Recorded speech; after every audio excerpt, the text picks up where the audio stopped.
welcome back to another episode of Absolutely Fabulous. It's episode 57, and we're going to be using a different format today. We're going to start with some chit chat, and then we're going to head into some questions and answers because this week over on the socials, we got more questions than we did articles and reels.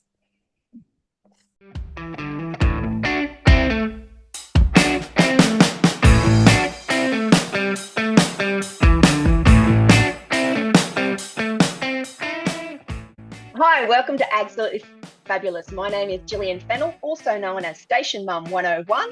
I love everything about agriculture, especially the people and especially communicating about what makes Australian ag so special. And I'm Katja Williams, a beef, cattle and cropping farmer, and I love all things ag, and I'm also known as the ultimate farm wife. Together, we are Absolutely Fabulous, and we are talking all things agriculture beyond the headlines. And we can't wait to give our opinion to you, and we hope you enjoy it. So let's get into today's episode.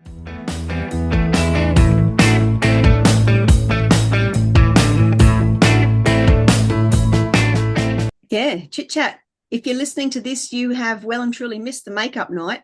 Yeah. And you missed a great night. That was such fun. And it was so informative, and Alistair was so great. So sucks to be you if you didn't get to come along to that. You should be really kicking yourself now. But no, I hope everyone who came did have a great time. So I had a great time. I'll put some of my looks up later if I get around to it. I did the half face thing, a daytime look and a nighttime look. That sounds perfect to me. But if you did miss it, we do have another Harvest Her Power fundraising event coming up soon, and that is with Dr. Lucy Newsom from UNE, and she's doing the session on Forgotten Women in Farm Succession, Breaking the Silence online. It's an online event. It's on Tuesday the 16th. Tickets are on sale now. I am going to put the link in the description below, so make sure you don't miss that one. That won't be a fun event. It'll be a very interesting and informative event, but I don't think we'll be having a lot of fun during that one. But I think it speaks to the heart of the issue that we're sort of facing in agriculture. Is out of all our fundraisers, it's the one that has attracted the most interest and the most response from everyone. And talking about succession planning, I've got an advanced copy of Kate Burke's book that I promised her I'd read over the weekend, but I was driving to Alice Springs and then didn't really feel like reading. So I will get to it. I'll read it, Kate, I promise. And she is also talking about succession planning. And yeah, it's a hot topic and we keep talking about it and nothing really changes and we don't really get it right. And yeah, it's a problem. But you've got a book too, haven't you, Katja? I was speaking a couple of weeks ago with new Australian author Toni. Toni has just brought out her first Australian rom-com book, which is based out of Western Queensland, and the Australian humour in the book is hilarious. She sent me a copy in a beautifully boxed gift pack, which I have unboxed and put that on our socials. So head across to our socials and see the unboxing for that one. But not only that, Toni has given me two beautifully wrapped copies of her book for us to give away to the Ultimate Farm Wife and Absolutely Fabulous listeners. So what that means is if you are subscribed to our newsletter and head over to the socials and send me a direct message saying done, as in done subscribing to the newsletter, you go into the draw to win one of her copies as well. So Toni describes her book as a Australian rom-com, which is a friends to lovers story. It has quite a few roller coaster effects, a lot of history. Do read the inside cover. There are a couple of off-screen triggers that are not discussed in the book but are referred to. So jump on the newsletter to get yourself a copy of her books because she's done an incredible job putting this together, especially for her first book. It does not read like a first-time author. Excellent. And we'll review anything. If you want to send us something, we will try it, wear it, eat it, slap it on our faces, read it. We will have a crack at just about anything, and we will give you our honest opinion and our honest feedback. And we won't bag out your product publicly if it doesn't fit the needs. We will give you good, solid, honest feedback. We're not here to make a big fuss out of reviewing stuff and to try and drive clicks with those sorts of things, with rage bait or anything like that. We just really love when people get stuck in and invent something and create stuff and build things, and we love testing it out for you. Absolutely. Absolutely. One other product that we always really love. I mean, we haven't even jumped into the Q&A yet, but another product we talk about all the time. Another shout out to Mel, Gondwana Macadamias. She has grafted some pink flowering macadamia plants, and she has sent me an update on my macadamia plant. It is growing beautifully. The grafts are healthy and vibrant and right on track for dispatch late in January. So I'm really excited to be on the list to be able to receive an Australian heirloom macadamia for my orchard. And there's also 0 point in sending one to me, because that's just cruel and unusual punishment for that poor plant. It will die a slow, painful, terrible death. So don't send me live things. Don't send me live things or things that require a lot of care. If you want to test how tough something is, that's the ones you send to my place. I will see how robust it is, how it travels. It'll get to go on a lot of travels, which was like the merino clothing that we got from Homestead Road. Beautiful. And like the fabric is just sublime. Can't fault it. It's perfect. Yeah. And I see she's making socks now, so I have to get some socks. Yeah, beautifully scalloped socks. They're back in stock. They're on the website. So go and have a look at that. So that is this is turning into like Oprah used to do my favorite things. We should do every year. We should do like my favorite things at the start of December, Katja, so we can promote small Aussie businesses and rural and regional businesses. And for Christmas shopping. We should. You should do that. If I remember, I'll organise that for next year. If we get organised enough. If you're listening to this, send me an email around September, everybody, to remind me to organise it. What I was going to say about the merino wool is one of my kids grabbed me with an oily, greasy hand on my green shirt, my merino wool Homestead Road shirt, and I nearly died. I thought there is no way I'm going to get that out of my shirt, but it has come out. You can't even tell. So really excited about that. It's incredible. I was blown away by it, to be completely honest. And if you're listening to this and you're hearing us talk about socks, they're not big, thick work socks. Oh yeah, they're beautiful, thin, like ladies' socks, and the younger people wear them with sneakers and dresses and those sorts of things. I still like the no-show ones under my sneakers, to be completely honest. I'm not the millennium type vibe, but that's what they're designed for. They're not a man's dress sock or anything like that. They're a lovely, thin, feminine sock, but it's made out of merino wool. So yeah, they're beautifully scalloped on top too. Yeah. What other questions have we got, Katja? Now we've done a little promo. I actually got a question about my health journey. So back in May, I completely burnt myself out and I ended up in hospital for 2 nights and 3 days in ED. I was too unstable to move. They admitted me under a stroke code. They had theories about what it might have been, but couldn't give any conclusion on it. I went and had frightened the shit out of us all. Yeah, It did. Yes. Yeah, it did. But I finally got into the neurologist. So it took me 6 months, 7 months to get into the neurologist.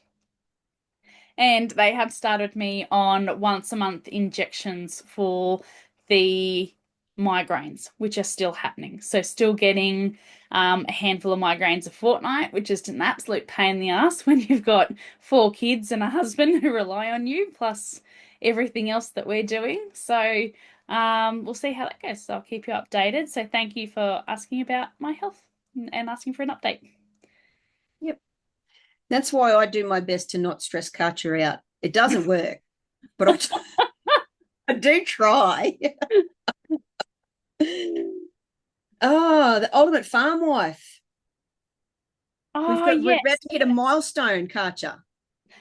almost at a milestone for the Ultimate Farm Wife podcast. So, episode 99 is coming out with Fiona MacArthur, which will have come out the day before this episode goes live. So, if you're listening to this, episode 99 will be out.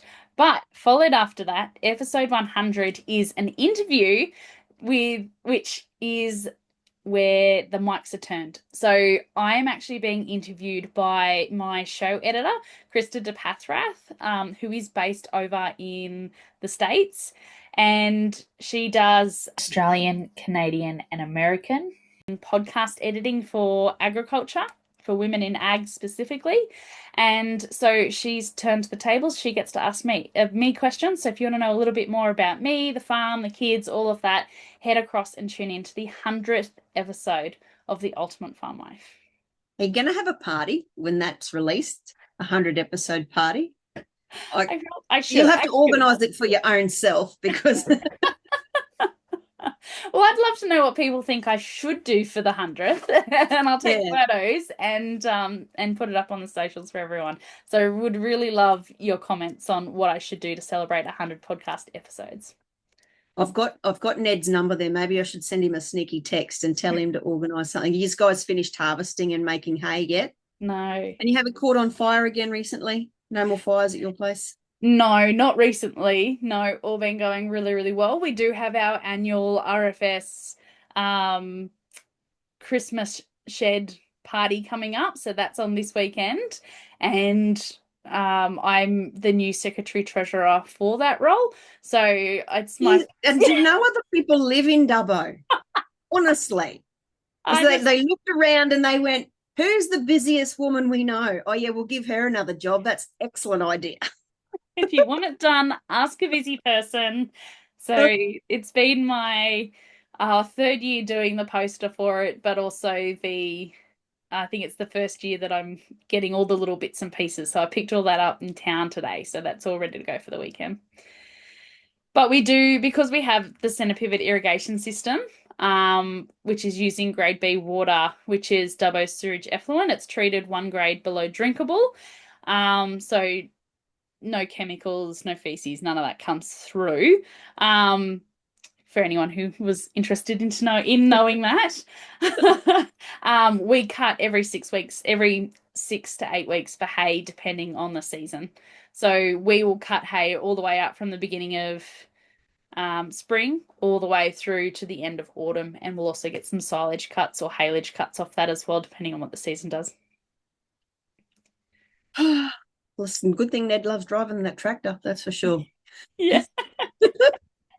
Going round. Is it centre pivot? So it goes round and round and round in a circle. It does. It does.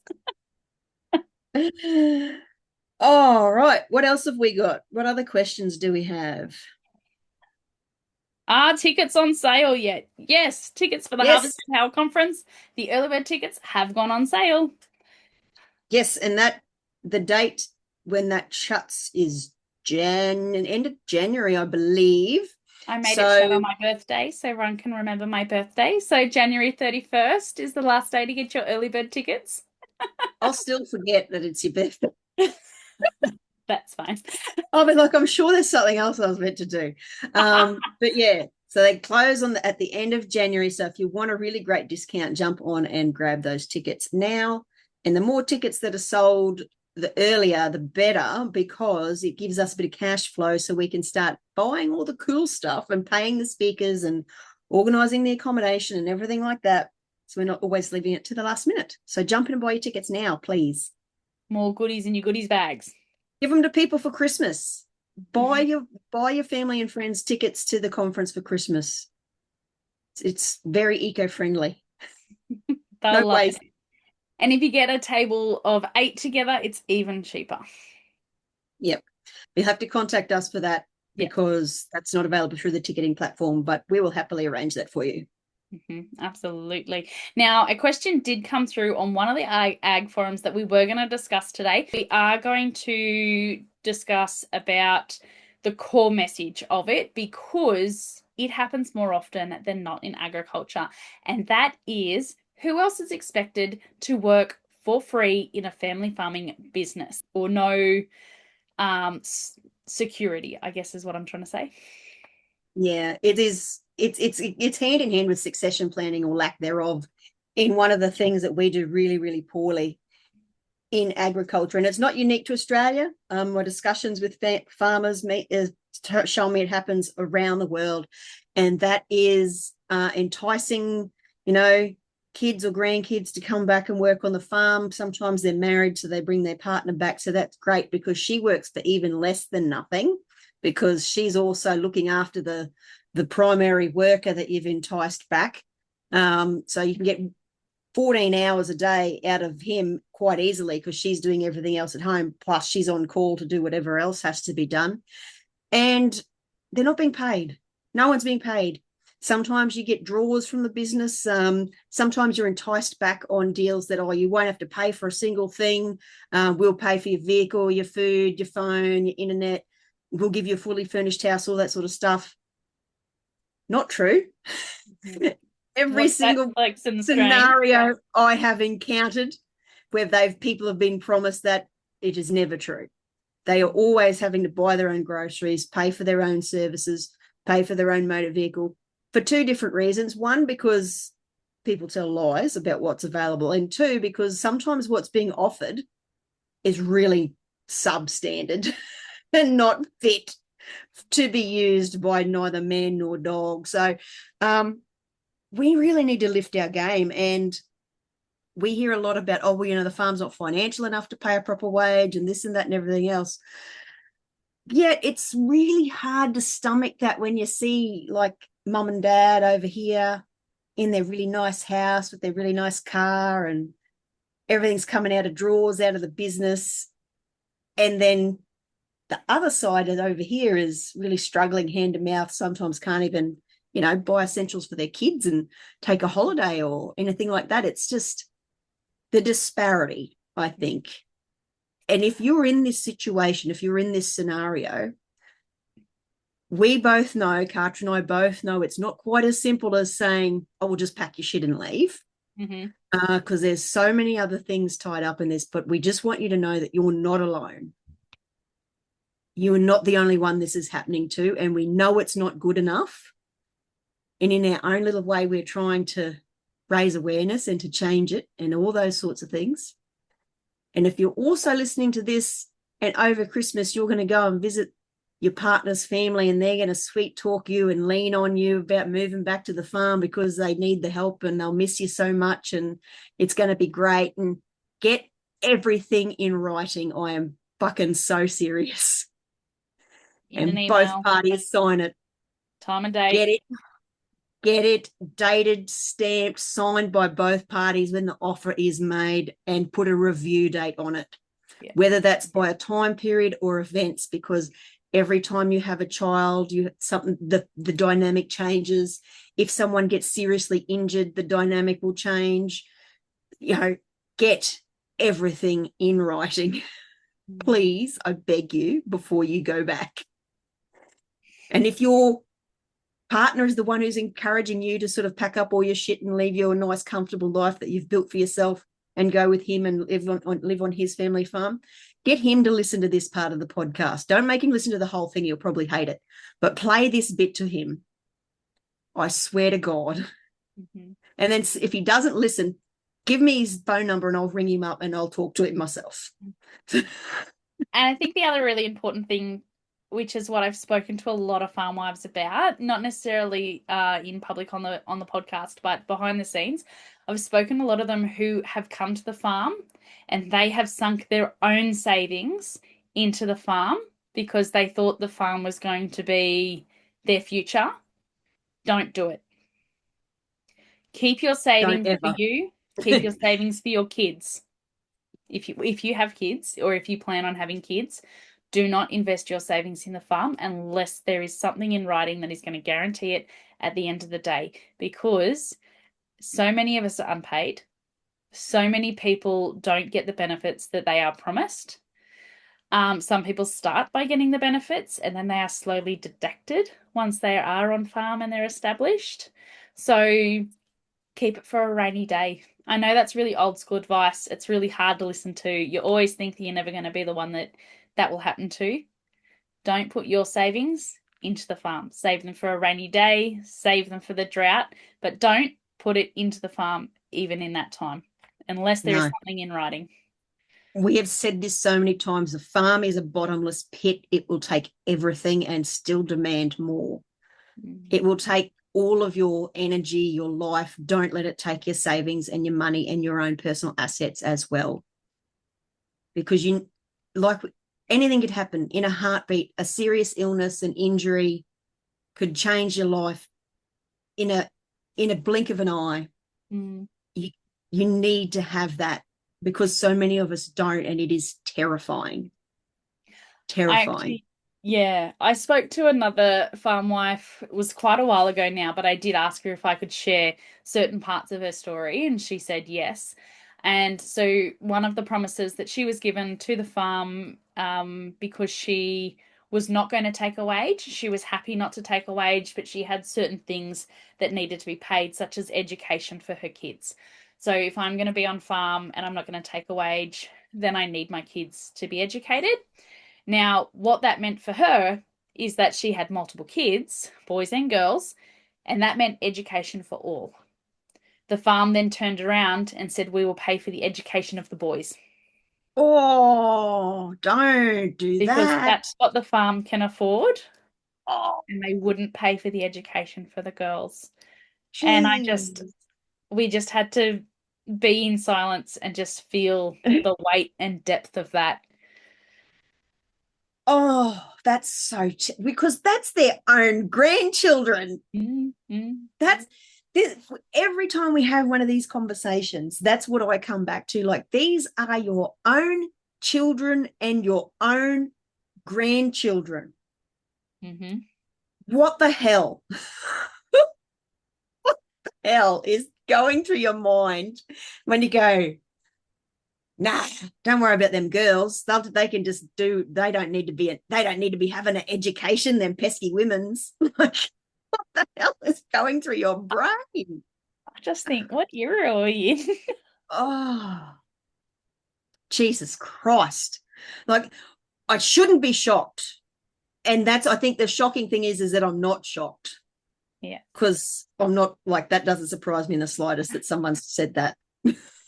And that it's been quite recent. Like, that's not from 100 years ago. That's from like 2 or 3 years ago. not even 2 or 3 years ago.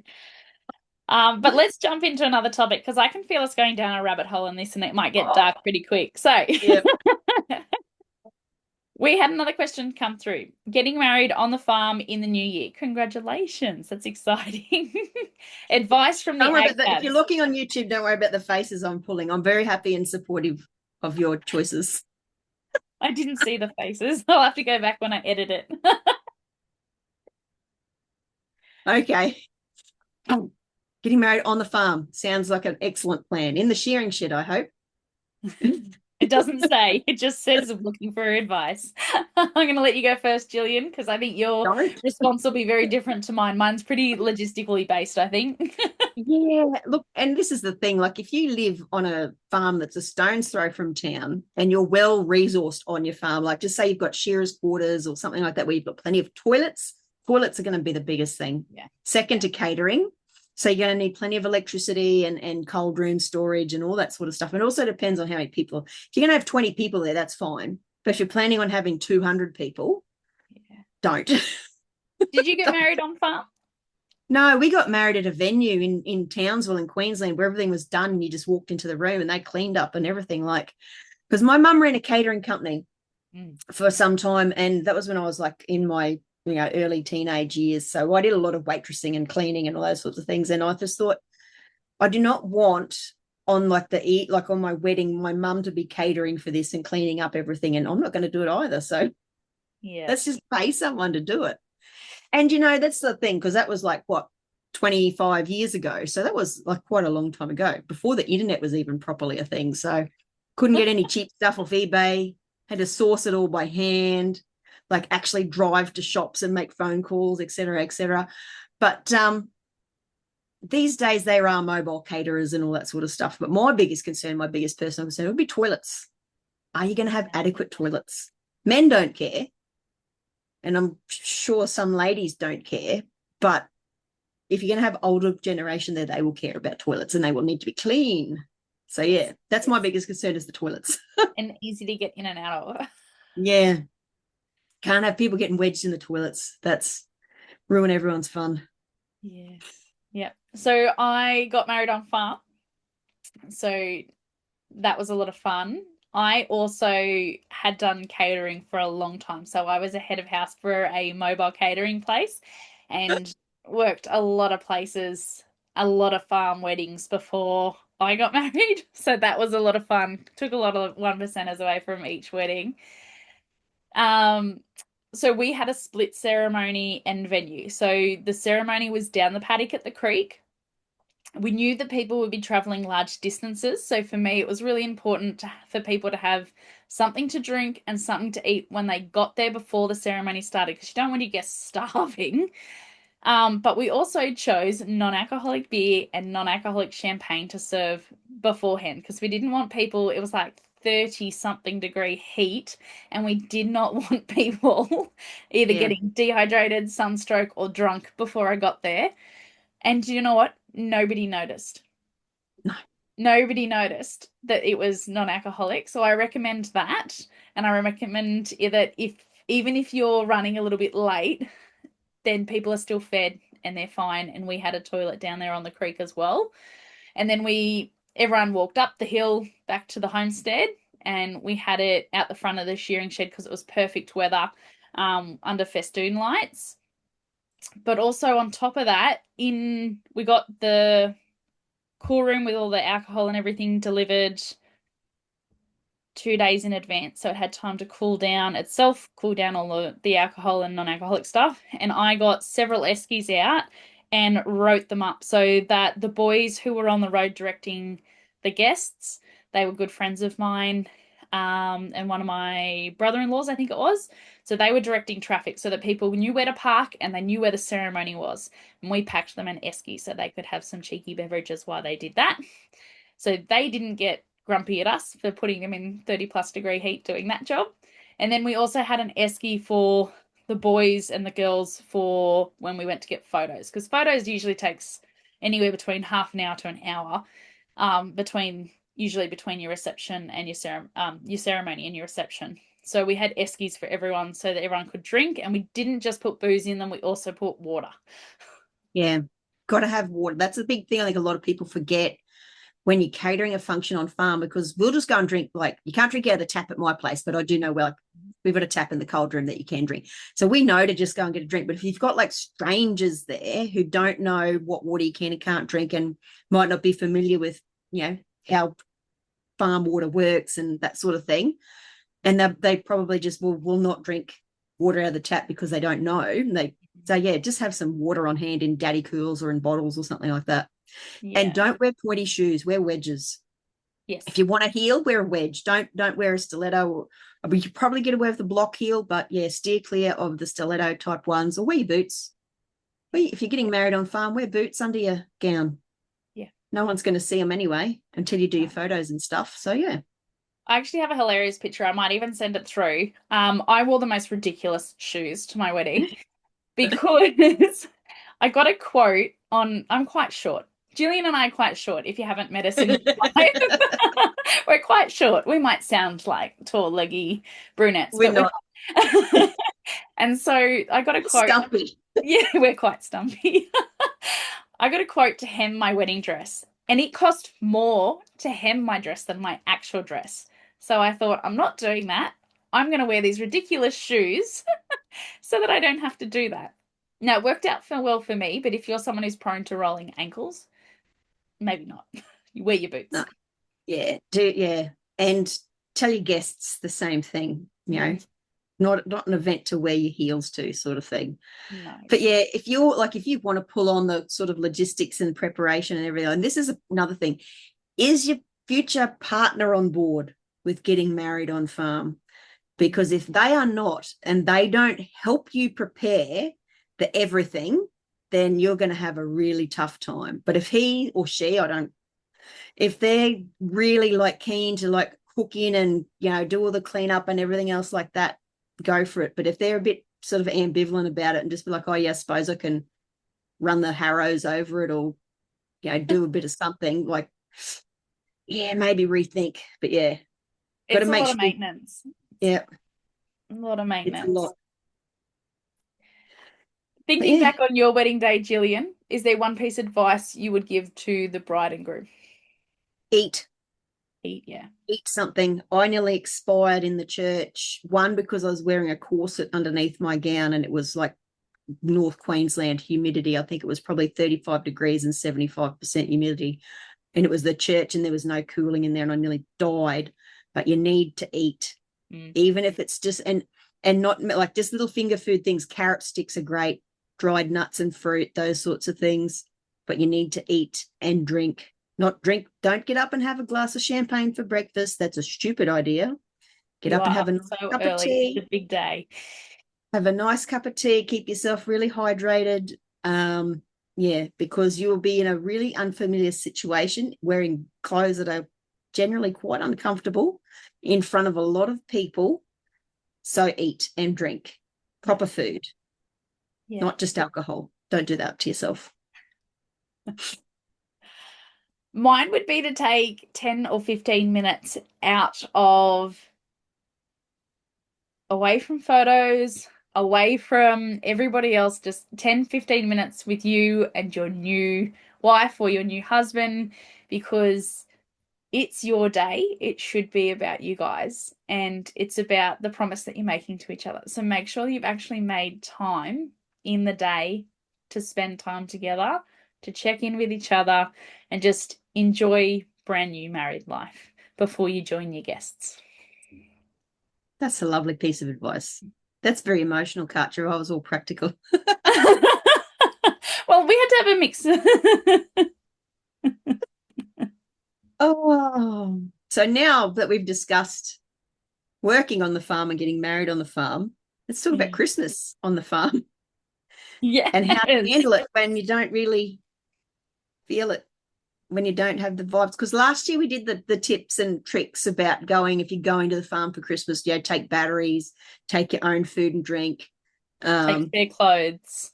like take something to keep the kids organized, chuck a couple of spare presents in a box in the car just in case you've missed someone or some random turns up or something gets broken or something. But what do you do when you go there to Christmas and people are shit? Oh, let me think. Ugh. I was Not go actually in my answer. I'm trying to shove Christmas up their bum, but anyway, sometimes you can't do that in families. No, that's right. I actually was listening to a podcast, and she was saying, as part of her pre-Christmas prep talk, which I thought was really important, was no is a complete sentence. No, thank you is also very gracious. You can be very respectful in your response if people ask if, you want something, or why don't you do this and why don't you do that. You don't have to placate them. No, thank you. You don't have, especially if it's food that you don't want to eat or a drink that you don't want to drink. It's not your problem that they're going to make that personal, that they might make that, oh, woe is me. No, thank you, or no is a full sentence, and it's perfectly acceptable. And if you're lucky, it is only a few hours, and then you get to go back to your own home and relax and have your own space around you. So fingers crossed that Christmas isn't too stressful for everyone. I know it's a very stressful time of the year for a lot of people. Yeah, we like to make a big deal out of it. For some people, it's not great though. So you have my everlasting support and empathy, because I'm not a great fan of Christmas myself. But yeah, you don't have to be all Christmas joy and beautiful things if you don't want to be. Yes. It is just another day for some people, but for some people it's a great big thing and they love it, and it's family and it's food and it's great, and that's marvelous if you can have that too. Yeah. Last week we spoke about some of the Christmas lollies that Gillian makes, or that they love to have. So go back and have a listen to that if you're looking for some food. Now, we did have a question come Do you through. know what though? This year we're having Christmas down at my mum and dad's because my dad's getting his knee done just before Ooh. Christmas. So I'm going to make mum make Christmas lollies. Well, I want to see pictures of those Christmas lollies. Well, because I've often asked if I can film her and put her on the internet doing her cooking, and she said absolutely not. Don't be so stupid. But Yes. yes, the next question we had, Katja. Sorry, I just saw one of my other dot points. Because, That's all right. okay, so going back to your question is would you say if your family aren't getting along or you don't want to be there for too long? Yeah. I'm going to assume you've taken your own vehicle. Just go. Just go. If people start to get too drunk, if things start to get off the handles, or even if I have a friend who is an absolute beautiful human being, and she's more than happy with her own company. I think that's called an introvert. And going to social events, not just Christmas, but going to social events really quickly deflates her battery. She will always drive herself and she will always take herself off when she needs to, not before the batteries run out, not before, you know, things start to go south. But you can feel it. You can feel it in a room when the vibe starts to go off, or if your family has a track record of things going down south after Christmas lunch, you don't have to stay for Christmas dessert. No. If you're worried about You that, can eat dessert first, then leave it. take your own vehicle and take yourself and your kids home if you've brought them. If your partner wants to stay, leave them there. Yep. They're adults. Like, you've done your duty, you've done Christmas, presents are opened, everyone's exhausted, especially if you've got smaller children. They want to be in the home in their own bed anyway. Just say, see you tomorrow. I'm That's going us. home. We'll catch up soon. Thank you. I'm off. Yes. So yeah, you can just don't drink too much if you're that way inclined to have a few beverages, and take your own vehicle and take yourself home when you feel the compulsion. Yes. If you really, really wanted to get into it, you could leave partner and kids behind and take yourself home for a nice, relaxing evening by yourself. That sounds wonderful. And let the other family look after the children for a change. Oh, I did have a question that came through that was, what are your must takes? Which we did answer some last year, but I'm not sure if I mentioned food takeaway containers. So there is always so much food left over, and if it's any family like mine, we always end up taking home care packages because we are usually then traveling or we're doing something else, or I've got to do paddock lunches anyway. So I always take Chinese containers to Christmas with me so that myself and the others have caretaker boxes that aren't going to leak in your car, because sometimes like someone will do a great job of maybe wrapping something in our foil, but then if that leaks in the car on the way home, that can be pretty gross in the heat of summer. And my tip would be, if you're taking a dish to an event, Mm-hmm. put in a foil tray. Yep. Don't send your good dishes. Don't take your good dishes anywhere, because then the foil tray can stay behind and you can get in your car and go home. You don't need to hang around to get grandma's antique serving platter back. You can just go, it's all yours now. I don't need that anymore. I'm off. But yeah, it's foil trays have changed my life, to be honest, because now if I make a quiche or anything for the camp, I just make it in the foil tray and wrap it up in alfoil and say, there you go. I don't have to worry about my dishes not coming back or them breaking the dishes or anything like that. Even the plastic dishes, they crack all the handles off and all those sorts of things. They never come back with their lids. It's filthy. Give them a foil tray. That way I don't have to worry about it. Yeah, absolutely.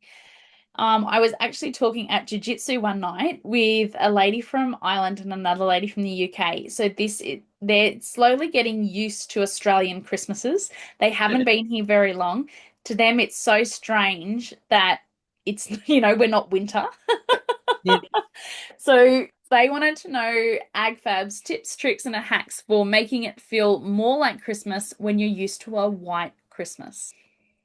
You can't. Don't worry about it. Oh. And this is where that Christmas in July nonsense has come from, where people who really miss the sort of wintry type atmosphere of Christmas because that's what they've grown up with from the Northern Hemisphere. And they're like, oh, I want to have all the Christmas stuff, but well, it's too hot to obviously have it in December, so we'll have it in July, which is fine. But I don't know why you need to call it Christmas in July. Just do that stuff in July. July. But yeah, Yeah. you Yeah. can't you I just can't said, make Christmas in Australia feel like the UK. It's impossible. yeah. I just said make sure you've got all your favorite music. Make sure you're doing, cold cuts so you can still do a roast and all the trimmings, or you can do the chicken and all the trimmings, even the turducken if you want to go there. I mean that sounds like a lot of work to me, but if you Oh, you want to can do buy them it, from the supermarket now. oh, can you? That's even better. Yeah. And there's no bones in it. It's just a roll. So that's even better. You can use every last square inch of it. So yeah. Wow. That's incredible. Um, you can still do those and just serve them cold, and then you're not heating your house because I don't know, there's something about cooking those inside in summer as well that's just smells really gross. You don't get to eating it and you're like, ugh. Yeah. Because So it's too hot for that yeah, nonsense. pre-cook Or it, don't have have it a cold. Christmas lunch, have a Christmas Eve dinner. If you want the big roast, have it on Christmas Eve if you want a hot roast dinner. And then eat your leftovers on Christmas Day when then you don't have to do any work, especially if you cook everything in a foil dish. Just chuck it in the bin. Chuck it in the bin. Put it in your Chinese containers. Throw them out. We're so eco-friendly. Very sustainable of us. Don't worry, I found out because you know how you've got a thing about plastics, Carter. I found out we have to get stainless steel kettles now because apparently our plastic kettles are leaching chemicals into our cup of tea water and it's slowly killing us. I don't care, I'll die. I die. I'm just going to die of plastic toxicity. I don't give a shit. I'm done. everything is going to kill me. It might as well be my plastic kettle. I don't think I've ever owned a plastic kettle. I've even Oh, got too like, fancy. I know, I've even got the ones that sit on like my wood heater and they just boil off the residual heat of my wood Yeah, heater. before we had 24-hour electricity, I had a gas kettle, and obviously it wasn't plastic. Yeah. But yeah, no, we've had what's my kettle made out of now? I think my kettle now is stainless steel, but we've had plastic kettles before because I don't use them that much anyway. Yeah. They're just sort of designed to heat water quickly. It's not like I drink gallons of tea, but you used to own a tea blending I business, do. so you probably drink a lot more tea than I do. I drink a lot of tea. I drink a lot of loose leaf tea because tea bags actually have plastic in them. They're made of plastic and wood pulp, and they turn it into like a slush, and then they roll it really fine, so you're getting microplastics with your tea bags. So stainless steel or ceramic strainer and loose leaf tea is your best if you're trying to cut that out. It'll also When make I the get tea cremated, taste there's just different. going to be a puddle of plastic left in the bottom of the tray. There's like they can just like roll me up and recycle me into something else. To something else. Yes, but your plastic and your stainless steel or even your cast iron pots will all make the same lot of tea taste different, and so will the water. So if you're go from drinking like rainwater into um, town water, you'll taste the difference. Sometimes on town water, you'll even get like a really funny residual. I Yeah, do that because into it's my mic. big Hang on. treated. Yeah, I do know the difference because we've got reverse osmosis water at home. It runs through two filters by the time it gets into our water tap. And it is quite clean compared, like, not that town water's not clean, but like obviously we don't have treatment and we don't because we just reverse osmosis it and filter it and drink it. So yeah, you don't get the same sort of feeling in your mouth. I do know exactly what you're talking about, but the difference between town water and home water. Yeah. Yeah. I know people who will take their tank water into town if they're going to need to boil a kettle or have a tea or coffee in there. They'll just take their little thermos of boiled tap water. Oh, actually, that reminds me of another tip back to our wedding comment. Everybody has different tummy flora and fauna, and if you've grown up on the farm tank water, you'll be naturally okay with the bacteria and whatever is in that water. And that's purely just from your catchment space, from your roof or your tank or anything like that, and what's sitting in your filter when the water runs through. So if you are having guests who are not used to rainwater or drinking your specific rainwater, if they're not regulars at your house, then bottled water is probably your go-to. You can buy them either in single serves or in the giant, what are they, 20 litre Yeah, you tubs. can get big carry Yeah. things. They're not that expensive anymore. You can get the goon bag ones, the ones that are in the cardboard box with the silver thing inside. They're pretty cheap as well. Yeah, that is an interesting point, and because it affects mainly the young and the old as well, that difference Yeah. in water. Yeah. So if you're having some elderly people or some young children there, make sure that, because there's nothing wrong with your water, but it is different and it does take people time to adapt. And you don't want them to think that they've got food poisoning from coming to your wedding. Yeah. Yeah. And even the same as if you pump out of like a bore or the creek or something like that.